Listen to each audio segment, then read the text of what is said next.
There is growing intrigue surrounding the British royal family after an unprecedented announcement from Prince Harry and his wife, Meghan Markle. The couple says that they are stepping down as senior members of the family and plan to raise their baby son, Archie, in both the UK and North America. Now, Meghan talked about her life and possibly wanting a change in life during an interview last October.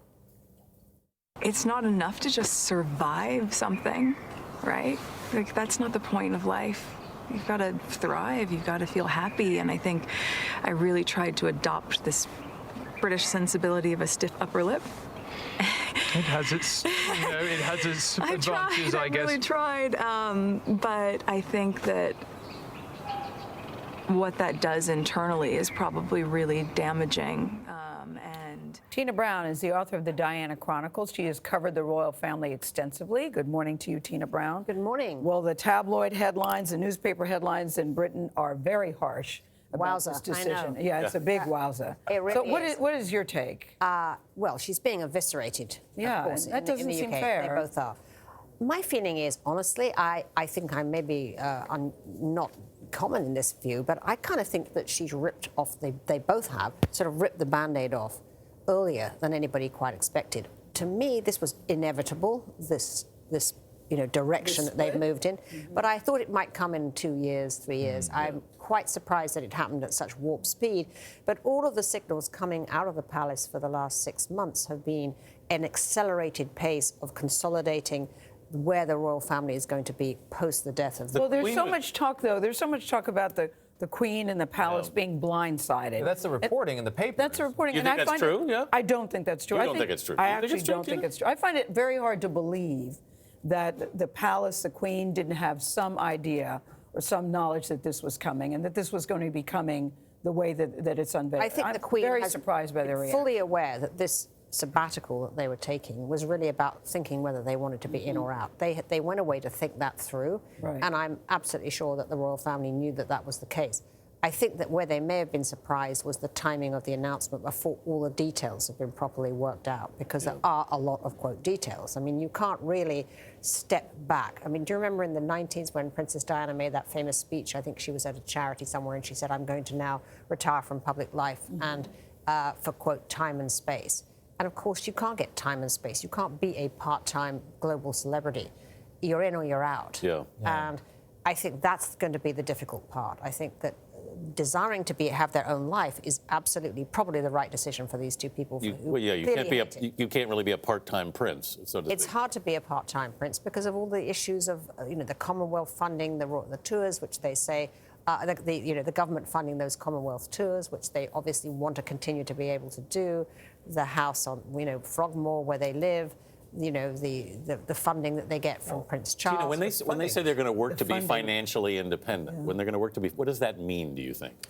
I think what it really means is that Meghan particularly, and I think now Harry, feel they can't stand the constrainment that they have. I mean, this is a fully evolved working woman of 38 at this point, and yet there's all of these layers of permission on anything that she can do. They can't just say, I want to do this, I want to do that. They have to go through all these palace layers. They've got, Charles on top of them, they've got the Queen on top of them, they've got, William on top of them. And, it's unbearable. I think that what Meghan has desired for a time, and I know she has felt strongly, this is like getting back some control of her life. She feels she has no control. But is it wrong to want to be financially independent and still support the Queen and support the monarchy? Can't you do both? You can, as a kind of outside sort of celebrity, as it were, but the question of whether or not you're going to be a fully funded, are the Foreign Office going to fund all their tours and so on when they're also making money in other ways? That's never really been done before. You can't have two jobs, in effect. No, and it confuses and alienates the British public if they feel that you're a celebrity who's sort of coining a lot of money on one level, and then suddenly you switch into being a royal prince who's, being funded by the government to go on Commonwealth tours. Tina, with this and with the effective exile of Prince Andrew in the aftermath of the Jeffrey Epstein debacle interview, where is the royal family at this moment? The royal family are absolutely slimming down. I mean, Prince Charles has for some time said that his vision of the royal family is of a much more close-knit, essentially editing out the others. It's just about the heirs and their heirs.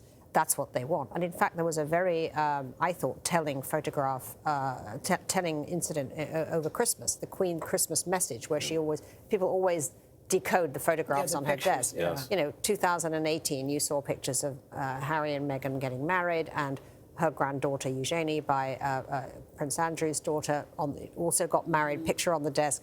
This year, no pictures on the desk of marriage. Just the heirs. Just the heirs. But And then the Tina, photograph that they released just before Christmas, which was the 4 heirs. It was the Queen, Charles, William, and Prince George. and little George. And It little was George. very cute. Very but cute. if the palace had known about it, and I actually do think that they did, why couldn't there have been a statement of, we're aware of this decision, we support their decision, we're working out all the details, as opposed to the messaging that they sort of went rogue, and now everybody is very upset?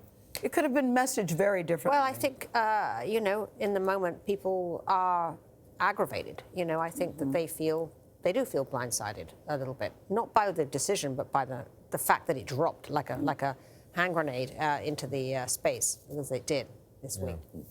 All right, we'll see where it goes. Slimming down to the royal family. Slimming down. Yeah, this story's We'll certainly soon be not talking over. about who Prince George is dating. Don't forget that. He's 6.